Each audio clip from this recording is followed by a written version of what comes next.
everyone, how are you doing? This is MD Tech here with another quick tutorial. In today's tutorial, I'm going to show you guys how to change or adjust the print quality on your Epson printer. So this should hopefully be a pretty straightforward process here, guys. And without further ado, let's go ahead and jump right into it.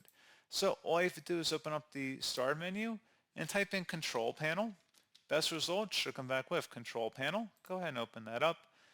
On the view by up at the top right, select that and then make sure category view is the selected default view in here. And then you want to select hardware and sound, select devices and printers, and now you want to go down and select printers and scanners. Select your Epson printer from this list, and now go down to printing preferences and just open that up. Now on the right, it should say quality. Click on the drop down here. You can select multiple quality options.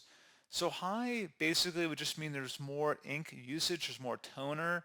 It'll give you more color and depth in the illustration, the text, whatever you are printing out. However, it'll likely be a slower process. However, if you want to select standard or draft, it'll just use less ink. It'll be faster generally, and it should be a little less wear and tear on your printer as well. And then once you've made your selection, you would need to select apply and OK to save the change. And that's about it. So pretty straightforward process, guys. I do hope I was able to help you out, and I do look forward to catching you all in the next tutorial. Goodbye.